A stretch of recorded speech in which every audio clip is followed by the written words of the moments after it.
하나님 말씀 함께 나누도록 하겠습니다. 여러분, 혹시 영화 좋아하시는 분들은요, 1999년에 개봉했던 이 매트릭스라는 영화를 아마 인상 깊게 보신 분들이 많을 것 같습니다. 당시에 아주 신선한 소재와 내용으로 크게 흥행했던 이제 영화였죠. 키아누 리브스라고 하는 아주 잘생긴 이 배우가 주연을 했고요. 네오라는 인물을 연기했습니다.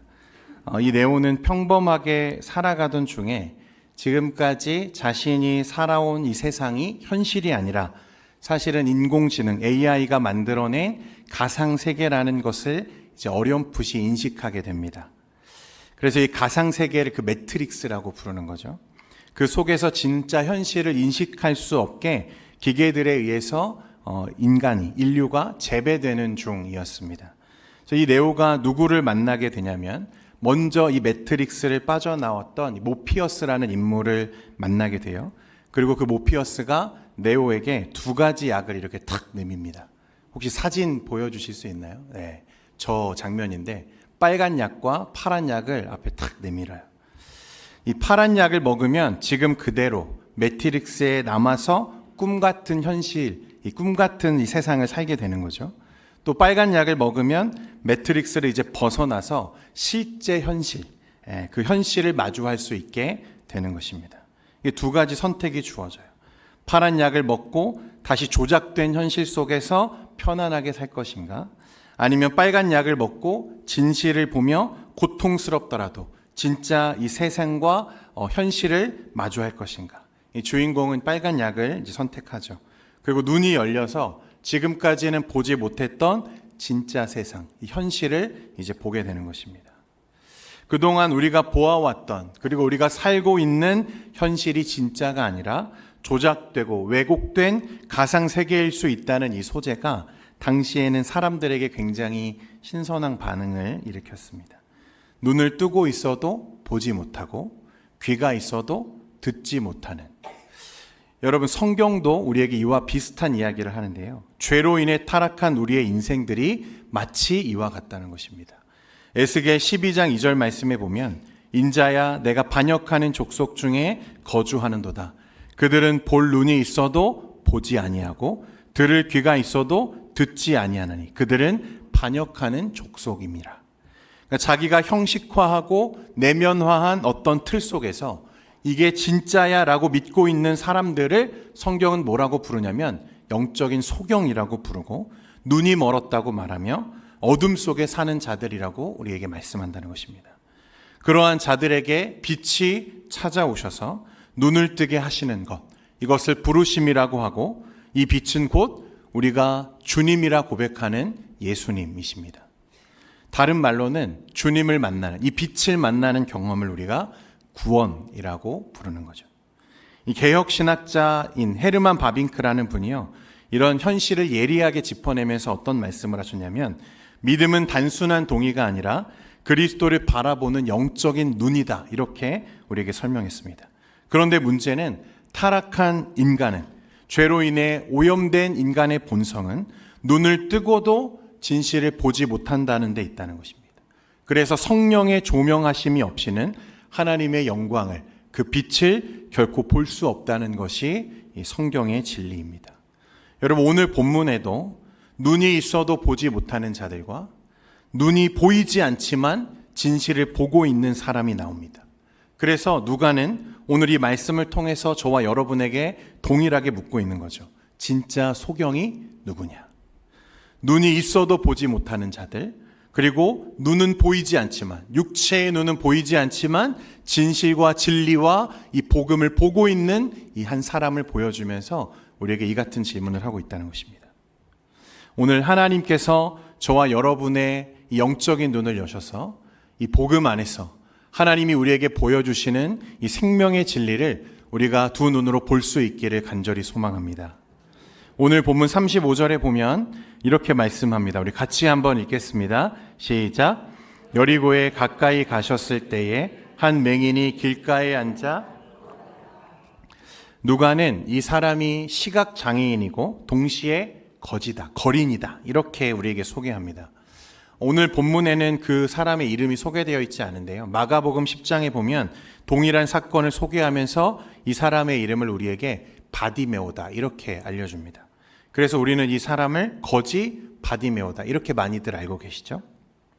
누가는 근데 그 이름을 언급하지 않았어요. 왜냐하면 그 사람의 구체성보다는 장애인으로서 그의 일반적인 사회적 위치에 관심을 두고 있었기 때문에 그렇습니다.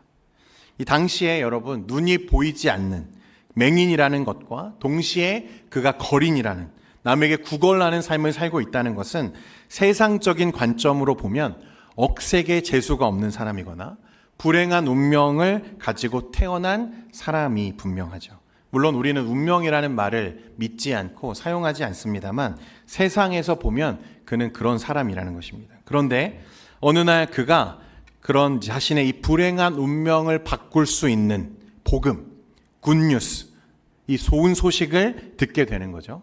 37절 말씀에 보면 이런 소식을 듣습니다. 그들이 나사렛 예수께서 지나가신다 하니 라는 소식. 아마 이 사람은요, 거리에서 나사렛 예수라는 분이 메시아만이 행할 수 있는 기적을 수없이 행하고 다닌다, 그렇게 이적을 일으키고 있다는 소식을 이 사람들을 통해서 들은 바가 있었던 것 같아요. 그래서 그분이 가는 곳마다 기적이 일어나는데 오병이어의 사건이 일어났고 죽은 나사로가 다시 살아나고 18년간 굽어있던 여인이 다시 펴게 되고 나병 환자가 고쳐지고 이런 일들이 사람들에 의해서 소문을 통해 그 바디메오에게까지 전해졌다는 것입니다. 그래서 하나님이 아니시라면 하실 수 없는 일들을 행하는 이 나사렛 출신 예수라는 분의 소문을 이 거지 바디메오도 들었다는 거예요. 그런데 어느 날 그 예수님이 어디를 지나가세요? 자기가 살고 있는 동네 옆을 지나가신다는 것입니다. 그는 이 기회를 절대 놓칠 수 없는 자신의 운명의 전환, 그 전환의 순간으로 받아들인 것 같아요. 한국식 표현으로 말하면 팔자 고칠 수 있는 날이 온 거죠. 그날을 학수고대하며 기다렸고 드디어 이제 예수님이 오십니다. 그런데 여러분, 그가 동네 사람들에게 이 예수님이 오신다는 소문을 들었을 때 분명 사람들은 예수님을 그냥 그 이름으로 부르지 않고 무슨 예수라고 부르죠? 나사렛 예수라고 불렀어요. 그렇죠? 나사렛 예수. 여러분, 나사렛은 무엇입니까? 예수님이 자라신 이 출신지죠. 고향입니다. 그리고 여기서 사람들이 나사렛 예수라고 부를 때는 단순한 예수님의 어떤 출신을 의미하는 것이 아니라 은근한 멸시, 무시, 그리고 편견이 그 나사렛이라고 하는 이 호칭에 담겨 있었다는 거예요. 왜 그러냐면 그 지역, 나사렛이라고 하는 지역 자체가 아주 작은 촌락이기도 하고 시골의 허름한 마을이어서 사람들이 볼 때는 천박하고 보잘것없는 그런 동네쯤으로 여기는 거죠. 그리고 그것보다 더 큰 이유는 무엇이냐면 사람들은 절대 나사렛에서는 무엇이 나올 수 없다고 생각해요? 메시아가 나올 수 없다고 생각하고 있었어요. 왜냐하면 이미 말씀에서 이 하나님의 그 메시아, 구원자는 어디서 온다고 기록되어 있죠? 베들레헴에서 날 것이라고 예언되어 있기 때문에 그렇습니다.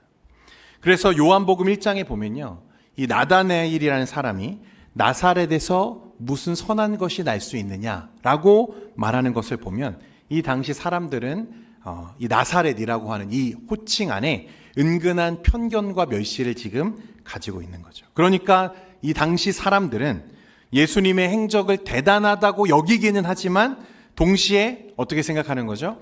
나사렛 출신인 예수는 그래도 뭐는 아니다? 구원자는 아닐 거라는 은근한 판단과 생각이 그 호칭 안에 지금 깔려 있는 것입니다. 대단하기는 하지만 메시아일 수는 없어. 왜냐하면 그는 어디 출신이에요? 나사렛 출신이기 때문에 그렇다는 거예요. 그래서 기적을 행하는 특별한 인물 정도로는 예수님을 볼 수 있어도 메시아적 신앙 고백으로 주님을 보지는 않았다는 것입니다. 그런데 이 맹인 바디메오가 오늘 우리에게 엄청난 도전을 하거든요. 여러분 38절 말씀에 같이 한번 보겠습니다. 38절입니다. 시작. 맹인이 외쳐 이르되 다윗의 자손 예수여 나를 불쌍히 여기소서 하거늘.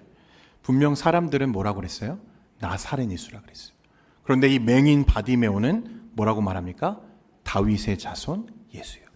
여러분, 메시아의 오심을 예언하는 이사야 11장 1절에 보면요, 이새의 줄기에서 한 싹이 나며 그 뿌리에서 한 가지가 나서 결실할 것이라 했습니다. 여러분, 이새는 다윗의 아버지죠. 그러니까 여기서 다윗의 자손이라고 하는 호칭은 단순한 어떤 그 신분을 표시하는 게 아니라 구약의 메시아적 약속을 붙든 신앙의 고백이라는 것입니다. 따라서 맹인의 외침은 단순히 병고침을 원하는 소리 그 이상이었다는 거예요. 그는 예수님이야말로 다윗의 언약, 다윗 언약의 성취자이시고 이스라엘의 구원자라고 하는 믿음의 고백을 지금 사람들 앞에서 하고 있다는 것입니다. 예수님의 놀라운 표적과 능력을 직접 목격한 사람들은 예수님을 나사렛 예수라고 은근히 폄하하고 멸시하고 편견을 가지고 주님을 바라보고 있는데, 이 맹인 바디메오는 본 적도 없고 오직 나사렛 예수의 소식을 전해 들은 것만으로 그 예수님을 무엇이라고 말합니까? 다윗의 자손 예수라고 확신하고 있다는 것입니다. 눈이 있어도 보지 못하는 자들이 허다한 세상. 그런데 눈이 보이지 않는 맹인이 더 정확하게 진리이신, 생명이신, 빛이신 예수 그리스도를 저와 여러분에게 지금 드러내고 소개하고 있는 것입니다. 이 모습 자체가 오늘 누가가 저와 여러분에게 보여주고 싶은 가장 중요한 장면이에요. 이제 막 사람들이 소리를 지르면서 예수님을 부르는, 다윗의 자손 예수여 나를 불쌍히 여기소서 외치고 있는 이 바디메오를 꾸짖습니다. 조용히 해라, 잠잠해라, 막 꾸짖기 시작했어요. 그러자 그는 더 간절히 외치기 시작하죠. 다윗의 자손이여 나를 불쌍히 여기소서. 간절하고 긴박한 외침이었습니다. 사람들의 핀잔, 만류, 꾸짖음에도 불구하고 그의 마음이 꺾이지 않았다는 것입니다. 다른 사람들이 뭐라고 말하든지 간에 예수가 메시아이심을, 구세주이심을, 자신의 모든 문제에 대한 진정한 대답이 되시는 분이라는 확신을 꺾지 않고 주님을 바라보고 있다는 거예요. 여러분, 요즘에 젊은이들이 중꺾마라는 말을 많이 쓰거든요. 중요한 것은 무엇이다? 꺾이지 않는 마음이다. 여러분, 이것이 성경에서 나온 얘기입니다. 농담입니다, 여러분. 예수님이 우리의 메시아이심을 그렇게 부르짖어서 고백하는 그 순간이 저와 여러분의 운명이 바뀌는 순간입니다. 물론 앞에서도 얘기했지만 우리는 운명을 믿지 않죠. 주님의 부르심, 우리의 삶이, 우리의 인생이 전환되어지는 터닝 포인트라는 거예요. 예수님이 이 거지 바디메오의 외침을 들으셨어요. 사람들의 억압에도 꺾이지 않는 그의 믿음의 외침을 주님이 들으십니다. 그리고 그를 주목하기 시작하세요. 사람들에게 그를 데려오라고 말씀하시죠. 우리 40절 말씀 같이 한번 읽겠습니다. 시작. 예수께서 머물러 서서 명하여 데려오라 하셨더니. 여러분, 예수님은 우리가 간절히 도움을 필요로 할 때 가던 길을 멈추시는 분이심을 여러분 기억하시기를 바랍니다. 우리가 너무 앞서가서요, 주님을 보지 못하는 경우는 있어도 주님이 우리를 보지 못하시는 경우는 없다는 사실입니다. 이걸 믿으셔야 됩니다. 주님은 가던 걸음을 멈추셨고 그 연약한 맹인, 이 거지 바디메오를 주목하시죠. 그리고 그를 불러서 자신 앞으로 세우셨어요. 그리고 그에게 어떤 도움을 필요로 하는지를 물으시죠. 그리고 그의 대답이 문자 그대로 그의 삶을 완전히 결정하는 대답이었습니다. 41절에 보면 내게 무엇을 하여 주기를 원하느냐 이르되 주여 보기를 원하나이다. 맹인이 보기를 원한다. 이 이야기가 뭐 그렇게 대단한 이야기인가 싶겠지만 여러분, 주여 보기를 원하나이다 라고 하는 이 고백이 얼마나 대단한 고백인지 모릅니다. 여러분이 저에게 오셔서 목사님 보기를 원합니다 라고 말씀하시면 제가 보게 해드릴 수 있을까요? 없을까요? 죄송하지만 없습니다. 저는 그럴 능력이 없거든요. 그런데 이 바디메오는 일체의 망설임이 없어요. 내가 무엇을 너에게 해주기를 원하니? 라고 물었을 때 뭐라고 말씀하세요? 주여 보기를 원하나이다. 무엇을 말하는 거죠? 저는 이 말씀을 묵상하다가요, 충격에 빠졌습니다. 망치로 한 대 얻어맞은 기분이었어요.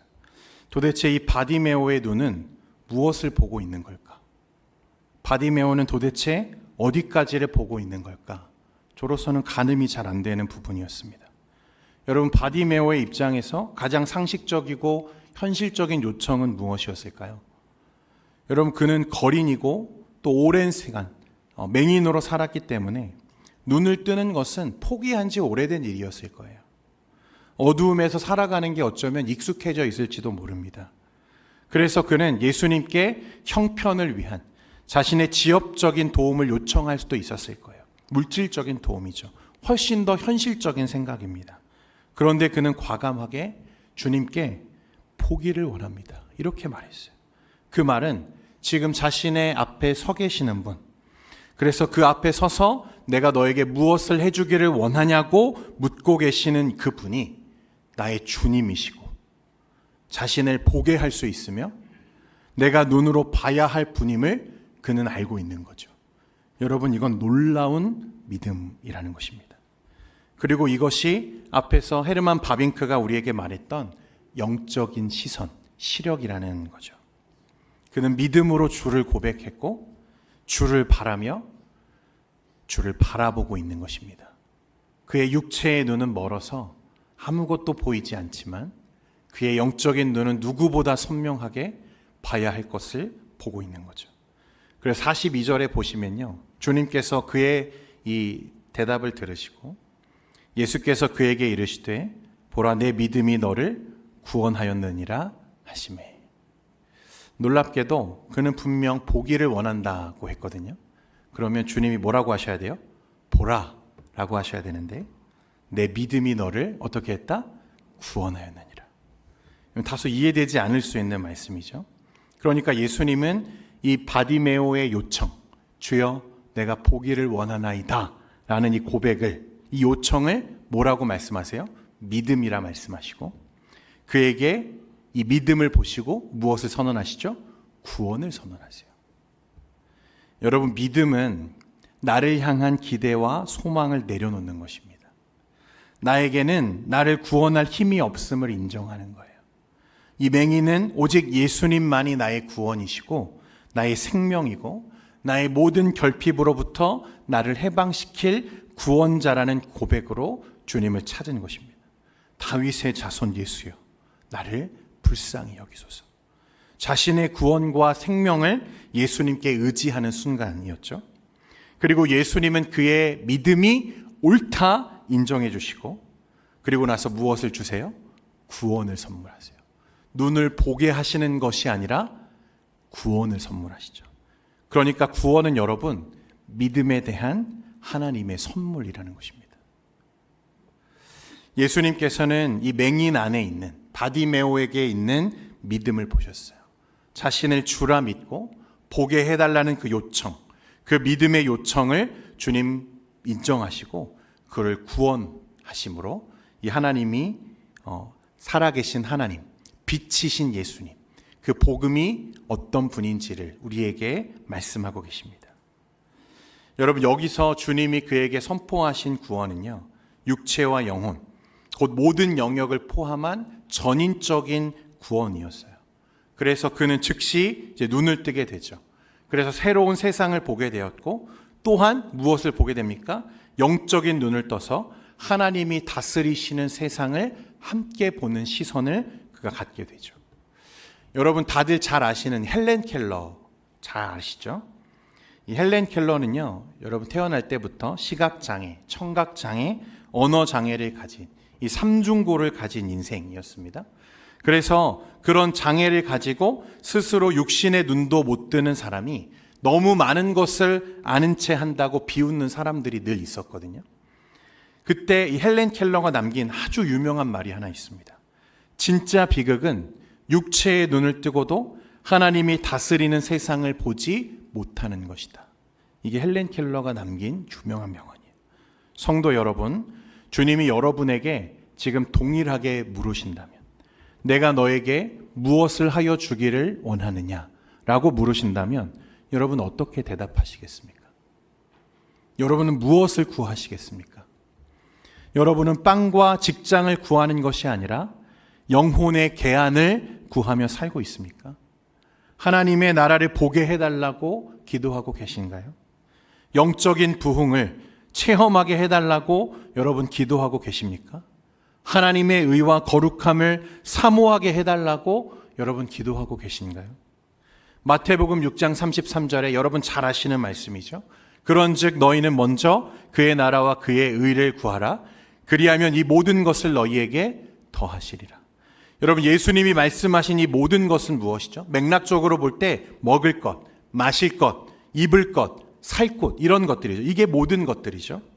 주님은 이것들이 너희 삶 속에 필요한 것을 아버지도 아신다고 말씀하셨어요. 하지만 그것이 우리 삶에 필요한 것은 맞지만 가장 중요한 것은 아니라고 말씀하시죠. 가장 중요한 것은 하나님을 알고 주님을 보며 주님의 통치를 경험하는 삶이라는 것입니다. 그래서 주님은 우리에게 너희는 먼저 무엇을 구하라? 하나님의 나라와 그 의를 구하라고 말씀하세요.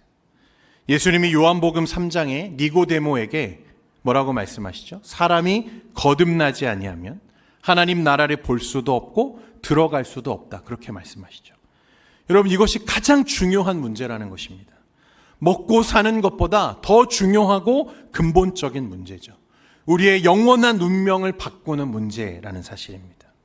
여러분, 우리는 눈이 너무 잘 보이기 때문에 너무 많은 것을 볼 수 있어서 우리는 저 사람처럼 가난하지는 않기 때문에 그렇게 절박하지는 않아서 정작 우리 눈앞에 서 계시는 그분이 나사렛 예수, 그저 나사렛 예수로만 보이는지도 모르겠습니다.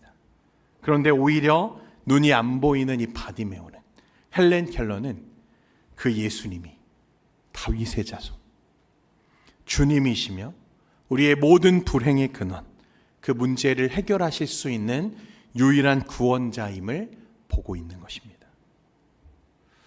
사랑하는 성도 여러분, 하나님께서 저와 여러분의 눈을 열게 하셔서 그 진실, 빛 되시는 우리 예수님을 보게 하시기를 간절히 축원드립니다. 그런데 여러분, 43절에 보면요, 이렇게 말씀해요. 곧 보게 되어 하나님께 영광을 돌리며 예수를 따르니 백성이 다 이를 보고 하나님을 찬양하니라. 그러니까 그가 보게 되자 어떻게 했다고 하죠? 하나님께 영광을 돌리며 누구를 따랐다? 예수님을 따랐다. 여러분, 이 말씀은요, 우리를 한 걸음 더 걷게 만들어요. 그는 눈을 떴고요, 예수님을 보았어요. 그러나 그가 진짜 새로운 운명의 주인공이 된 것은요, 더 나아가서 예수님을 자신의 주로 따르게 되었기 때문입니다. 그분이 주님이시라면 그분을 내 삶의 문제의 해결 수단쯤으로 여기지 못하는 거죠. 내 목적을 이루고 버리는 그런 일회용 정도로 사용할 수 없다는 사실입니다. 여러분, 여러분의 그 신앙 속에서 예수님과의 만남이 진지한 것이었다면, 그분이 참으로 여러분의 주인이시고 구주이시라면, 그분이 메시아라는 사실을 여러분이 알았더라면 어떻게 할 수밖에 없는 거죠?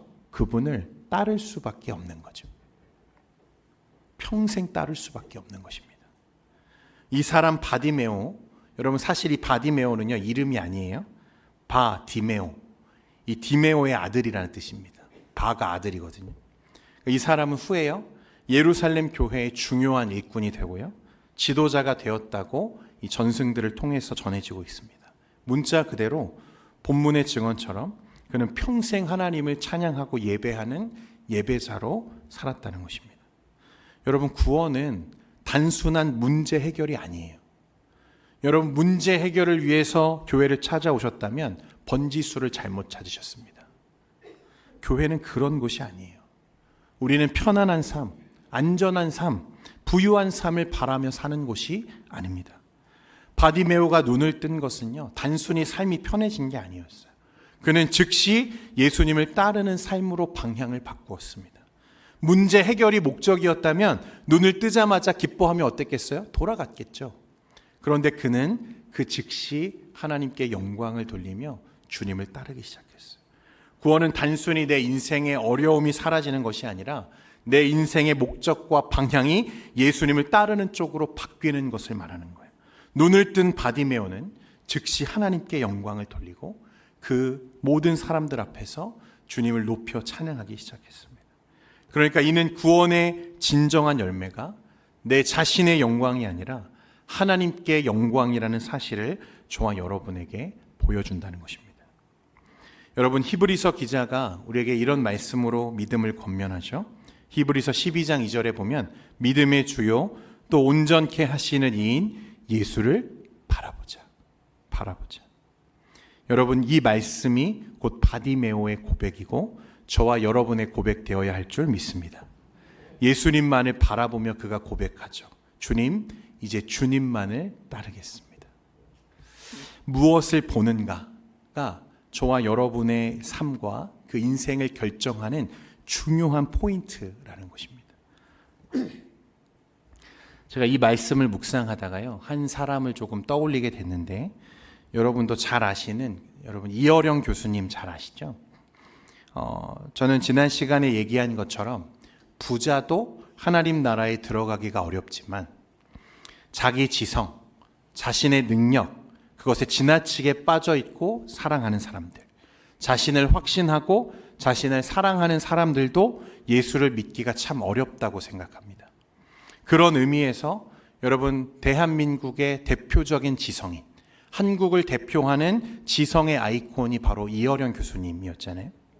글로 설명할 수 없는 이 탁월한 지성과 통찰력으로 한국 사회와 문화를 이끌어온 대표적인 지성인이 이어령 교수님이죠. 그런데 그런 분에게도 인생의 한 지점에서 설명할 수 없는 이 공허가 찾아오기 시작합니다. 그분의 인생을 바꾼 건요, 자신의 어떤 지성이나 학문이 아니라 자신의 딸, 고 이민아 목사님의 고난의 삶이었어요. 이 이민아 목사님, 딸이죠. 이민아 목사님은요, 참 불행한 삶을 살았습니다. 남편과 이혼했고, 첫째 아들은 일찍 죽었고, 둘째 아들은 자폐증을 진단받았어요. 그리고 본인도 암 진단을 받고 오랜 시간 투병을 이어가죠. 그런데 이 딸의 고난, 고독이 사실 아버지의 사랑을 받지 못한 상처에서 비롯되었다는 것을 이 이어령 교수님이 뒤늦게 이제 알게 되었습니다. 그러니까 딸에게 아버지가 진실로 필요한 그 순간들마다 너무 바빠서 자신의 일이 너무 중요해서 딸을 잘 돌보지 못했다는 거죠. 나중에 딸이 그렇게 고통을 헤매고 있는 중에 자신의 지성, 명예, 돈 이런 것들이 그 앞에서 아무것도 힘이 되지 않는다는 사실을 비로소 알게 됩니다. 그래서 그때부터 그동안 자신이 의지했던 그 모든 것이 무력하다는 사실을 그가 깨달았다고 말하죠.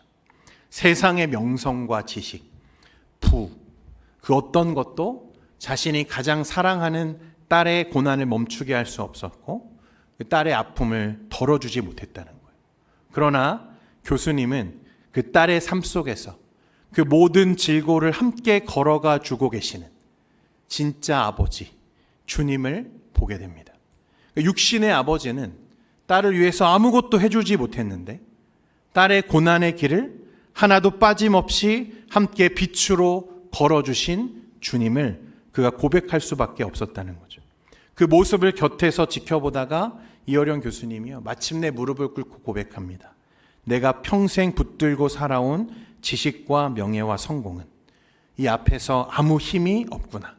그러나 내 딸이 붙든 그 복음, 그 주님은 살아계시는구나.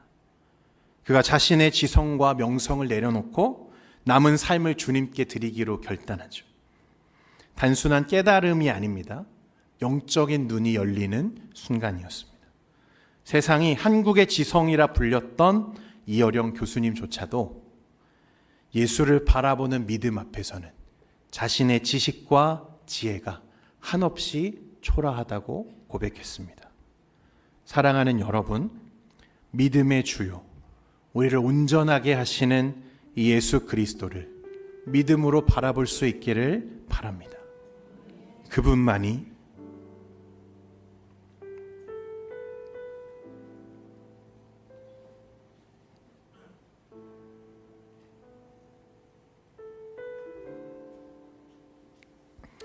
그분만이 우리의 빛이십니다. 우리의 구원자이시고 우리의 삶의 온전한 길이십니다. 주여, 내가 보기를 원하나이다. 오늘 우리가 이 믿음 앞에 다시 설 수 있기를 바랍니다. 여러분, 주님, 우리가 봐야 할 것은 그 주님, 우리의 모든 질고와 상처와 아픔을 위로하시고 우리를 생명과 진리로 인도하실 수 있는 유일한 구원자, 이 세상에 단 하나밖에 없는 길, 그 복음 앞에 여러분 다시 설 수 있기를 간절히 소망합니다.